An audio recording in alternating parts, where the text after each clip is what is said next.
Most people have heard the term MSG before. Monosodium glutamate. You've probably noticed it listed on the label of instant noodles or packaged snacks. Or maybe you've been warned to stay away from it, especially when eating Chinese food.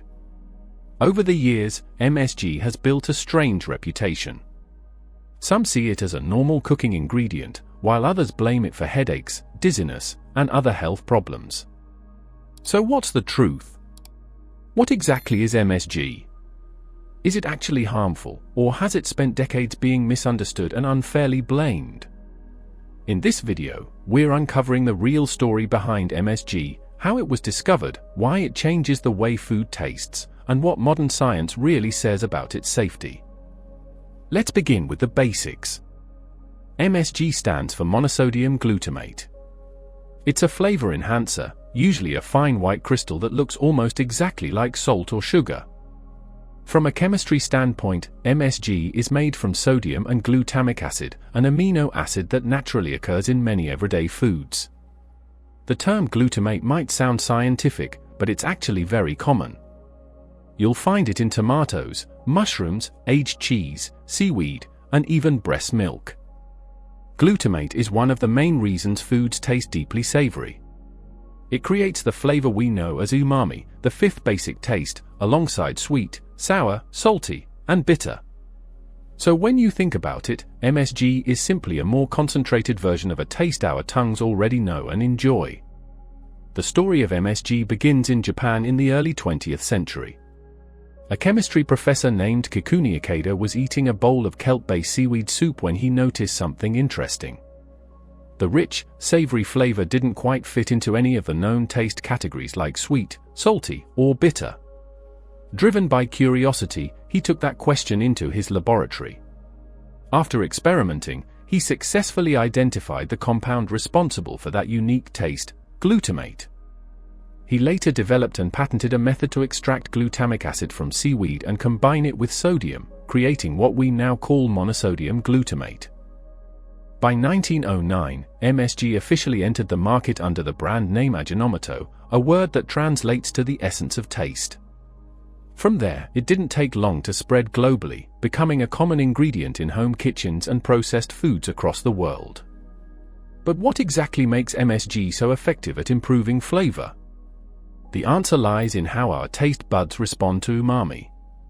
Umami boosts the savory character of food. It makes meat taste fuller, soups feel richer, and vegetables more rounded and satisfying. MSG doesn't create flavor on its own, it works more like a spotlight, amplifying the flavors that are already present.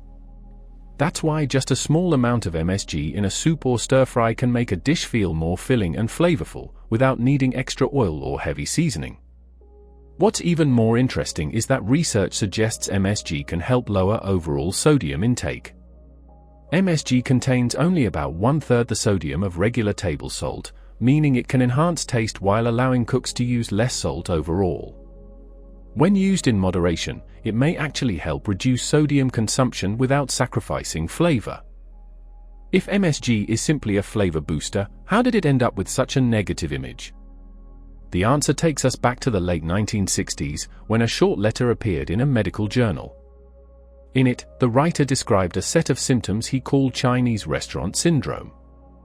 After eating Chinese food, he claimed to experience headaches, numbness, and a general feeling of weakness, and he suggested that MSG might be the cause.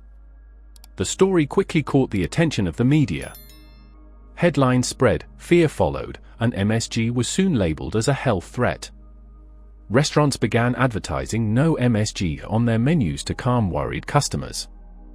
But there was a major flaw in the original claim. The letter wasn't based on controlled scientific research, it was purely anecdotal. And when scientists later studied MSG under proper experimental conditions, they found little to no reliable evidence connecting it to those symptoms.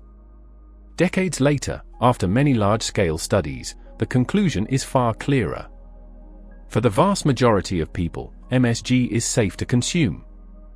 Major health authorities around the world, including the US Food and Drug Administration, the European Food Safety Authority, and the World Health Organization, have all concluded that MSG is safe to eat. A small number of people may experience mild, short-term reactions if they consume very large amounts of MSG on an empty stomach, such as headaches or facial flushing. However, these reactions are uncommon and don't happen at the levels typically used in everyday foods. For most people, MSG behaves just like any other seasoning. When used in moderation, it poses no health risk. It's also important to understand that MSG's negative image wasn't shaped by science alone. The fear surrounding it had a strong cultural element. Because the controversy began with the term Chinese restaurant syndrome, Chinese and other Asian cuisines were unfairly singled out. Many historians and food writers point out that racism and xenophobia helped fuel and spread this stigma. At the same time, MSG was, and still is, widely used in Western packaged foods like potato chips, frozen meals, and canned soups, often without any public concern. So MSG's reputation problem isn't just about chemistry or health studies. It's also about perception and cultural bias. In recent years, MSG has been making a quiet comeback. More people are beginning to see it as a normal, useful, and flavorful cooking ingredient, especially as authentic Asian cuisines gain renewed appreciation and understanding. So this brings us back to the big question. Should MSG be avoided, or should it be used freely? The real answer is balance. MSG isn't poisonous. It isn't addictive. And for the average person, it doesn't pose a health risk. Like salt, sugar, or butter, it simply works best when used in moderation. For home cooks, even a small pinch can noticeably improve the depth of flavor in soups, stir-fries, and marinades. And when you're eating out, chances are you don't even realize when MSG is present, because glutamates already exist naturally in many of the foods we enjoy every day. In the end, MSG isn't the villain it was once portrayed to be. It's just another tool in the kitchen, one that helps bring out the flavors we already love. MSG has taken quite a journey, from a scientific discovery in a Japanese laboratory, to being feared and rejected in the West, and finally to being recognized again as a safe and practical ingredient. Its story reminds us that many food scares aren't always rooted in solid science. Often, they grow from misinformation, cultural misunderstandings, or myths that linger far longer than they should. At its core, MSG is simply a way to enhance the savory richness of foods we already enjoy.